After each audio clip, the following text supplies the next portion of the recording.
So, we want to show you how to quantify your journey from not enough money to lots of money, or from sickness, arthritis in your hips, to feeling wonderful, or from a relationship that isn't working to one that is fabulous in all ways, or to a business enterprise that you can't get off the ground to one that is functioning so powerfully that thousands are employed and millions are benefiting. In other words, we want you to quantify your journeys between where you are and where you want to be.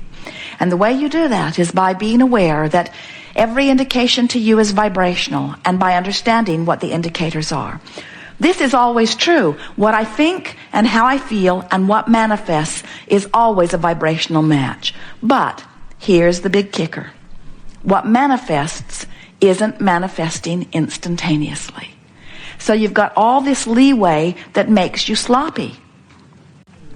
If you thought a negative thought and a brick would fall on your head every time, you'd clean up your thinking.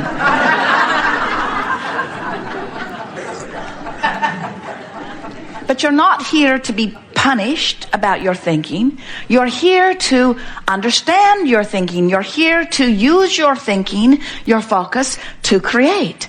And it is such a delicious experience to come into conscious awareness that what I'm thinking right now and what I'm feeling about it is setting into motion something in my vibrational future. And what I'm thinking right now, most important, what I'm thinking right now is bringing me close to many things that are already in my vibrational future. Can you see how someone could get their heart broken, and then they could get sick, and then they could lose all of their money, and then they could wreck their car all in the same week? In other words, it's easy to understand how they get focused in that place of despair, and then the only thoughts that they have access to are thoughts like that, and so they just beat the drum of it, beat the drum of it, beat the drum of it. And if they've been doing it for a while, then their vibrational escrow is full of all that kind of stuff, and in a very short period of time, they begin manifesting the results of how they've been feeling, you see. So we don't want you to be afraid of your vibrational escrow. It's full of wonderful things, too. But we want you to be aware of what you're doing vibrationally, because we want you to know which way you're going along this journey. We want you to know when you're headed toward what you want or when you're headed away from what you want. You can tell by the way you feel whether you're moving toward what you want or whether you are moving in opposition to what you want. That's what your guidance system is all about. You understand that, don't you? Never again will you ever feel negative emotion and not know what it means. So just stop and laugh, and most of all, make peace with where you are. That's the most important thing that we want you to leave this room with today. Because if you're here relative to money, or relative to abundance of any kind, or relative to wellness, or relative to relationship, if you're here and you want to be here, and you're condemning the fact that you're here, you cannot budge at all toward what you want, because your condemnation of where you are is holding you so much here. It's as if you've got your feet nailed to the floor. You've got to make peace with where you are. And think about it. When you give yourself a break, or when you give somebody else a break, when you try to make it better, when you try to make the best of something, don't you feel relief when you do that? Have you ever made a mistake? And have you ever been in a situation where someone whose opinion you care very much about noticed that you had made the mistake? And then, have you ever had the benefit of that person who you care very much about their opinion, who saw you make the mistake? Have you ever seen them laugh and say, "Isn't that the way we all do?" Esther tells people, the reason I'm so smart is because I've made all of those mistakes. I made them all. And then she offers a joke, like the one-armed alligator wrangler, she says, we learn as we go. In other words, looking for a way or a reason to diffuse the feeling. And when someone does that in the midst of your feeling uncomfortable about your mistake, what do you feel? You feel relief, don't you? In other words, someone has helped you make peace with where you are. When you try to make the best of something, you move closer into vibrational alignment with what you want. When you try to make the worst of it, you're moving in opposition. So, why does anybody make the worst of it? Why do you make the worst of something? Well, you make the worst of it because every fiber of your being knows that things are supposed to go well for you. And when they're not going well, you're sort of freaking out because you know it is supposed to be better. And you've also had so many people say, now why did you do that? And so you've gotten in this habit of explaining. Because you know, most of the people around you don't really remember about this vibrational stuff. Most of the people around you are living very conditional love. They tell you, I live unconditional love, but they don't. What they're living is, when I see that condition, I feel good, so I'll vote for that. When I see that condition, I feel bad, so I'll vote against that. We'll do everything in our power to get that away from us. And we say, that's very conditional love. That's saying, change the condition so that I can have a better feeling response to the condition.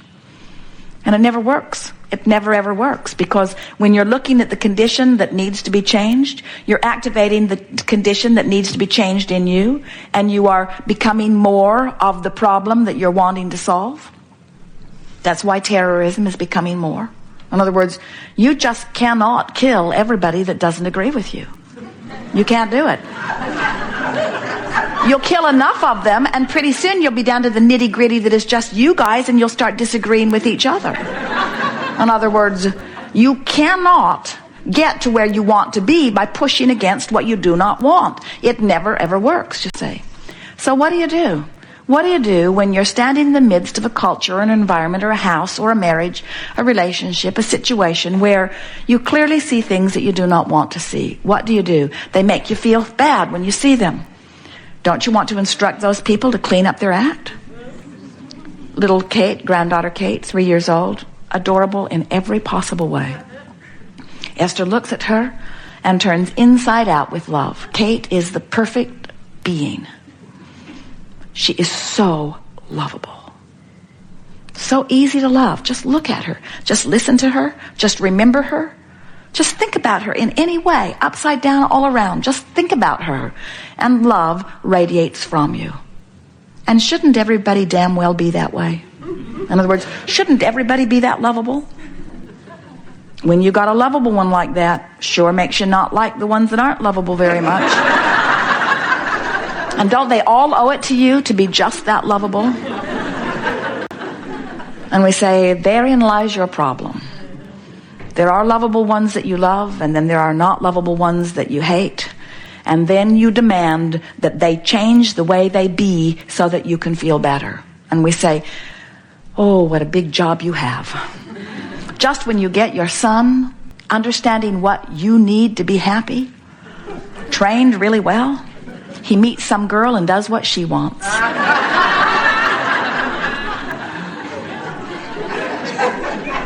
And if your happiness depends upon anybody else performing in any way to please you, it's no wonder you feel out of control, because they're all selfishly oriented too. One of the most humorous things we ever hear is when a very selfish one says to you, don't do that, you selfish one. And what they mean is, don't satisfy your selfishness, satisfy mine. And you just got to wonder, who gets to decide whose selfishness gets to be satisfied? And we say, Source has decided long ago. Everyone gets to have their selfishness satisfied. Every perspective of self is of paramount importance to Source. And when you are in alignment with your own desire, your world will be perfect.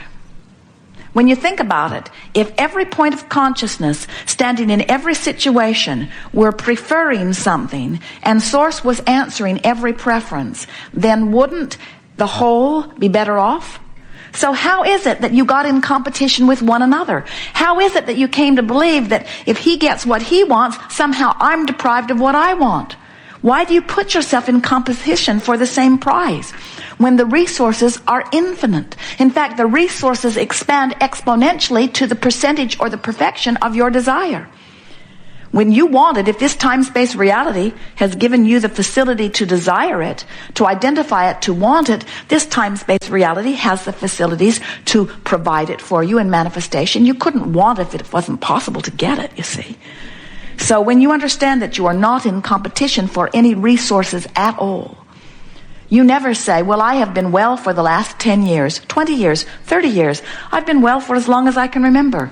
So I'm going to be sick for the next 10 years and allow some poor sick person to have my share of wellness. You don't do that, do you? Why not? because you don't see the relationship between your receiving of the wellness and their not receiving of it. You don't think you're sucking up the wellness. And yet, relative to abundance or money, you often think that the rich guy's getting more than his fair share. So you want to chop up the pie and distribute it evenly, only to discover that it all ends up back in his pile again really soon. So you divide it all up and spread it all out evenly again, and it all ends up over in his pile again very soon. And you say, what's going on? I must not be worthy. And we say, no, you're just beating the drum of not enough money. He's beating the drum, money comes easily to me. He's beating the drum that says, they can't take it away from me as fast as I can earn it. He's beating the drum that says, this is an abundant universe and all good things come to me. And it's fun to figure out how to let it in. And I'm not taking score of my well-being by my money. I'm taking score of my well-being by how good I feel, and this is really fun. I'm really enjoying the money flowing into my experience. It's a poor guy over here saying, you've got all the money, you've got all the money. How come you've got all the money? Why do you think he's got all the money? You get a few billion people complaining that he's got all the money. Sure, he's going to get all the money. In other words, the things you vote most against, you're really voting for the other side. When you vote against somebody, when you push really hard against something that you do not want, you're holding yourself in vibrational discord to something that you do want. In other words, you help the other guy win over and over and over and over in pushing against what you do not want. Well, this has been fun. We are eager to talk with you about anything that is important to you. We want to help you to realize that you are the creator, that you are the vibrational attractor, that you have guidance within you, and we will show you how to move up the emotional scale. Can you separate the pain that you're feeling in your body from the emotion that you're having about it? Is it possible to hurt in your body and feel hopeful? It is. And when you separate the emotion from the physical action state of being, is it possible to be bound in traffic that is not moving at all and be happy? Or when you're bound in traffic that is not moving at all, to just owe it to the world to be frustrated out of your mind? Frustrated out of your mind, practice it often enough, and you will be bound in traffic everywhere you go, even where there usually is not traffic that is binding. The universe will find a way of helping you to rendezvous. You'll brush your teeth just that much longer. You'll take that one more phone call, or you'll forget what you're doing and turn left instead of right, and you'll find yourself right in the middle of what you've been practicing vibrationally. But if you're sitting in traffic and you're enjoying what you're hearing on the radio or on your tape player, if you are sitting in traffic and you're singing with your kids, looking at the flowers out the window, making the best of your moment, making peace with where you are and choosing your vibration rather than letting the conditions choose your vibration. In other words, you're doing your own thinking. You're not just responding to conditions. You're thinking in spite of conditions or along with conditions. Can you feel the difference? When you start thinking, regardless of the conditions will change. But if you only think about the conditions, nothing can change for you. You see it, you comment on it, you see it, you think about it, you see it, you tell others about it, you see it, you remember it, you see it, you comment on it, you see it, you tell others about it, and then it actualizes around you and you say, well, it's true. Shouldn't I tell the truth? And we say there are plenty of truths that make your heart sing and plenty of truths that make you feel sad. Tell the truths that make your heart sing and ignore the rest. Easier said than done, we know, but that is your work. Your work is to care so much about the way you feel that you are not willing to put up with anything that doesn't feel good. Not anything. Not a squeal in your sound system. Not a nagging wife. Nothing. Don't put up with anything that doesn't feel good. Find a way around it. Find a way to make it feel better to you.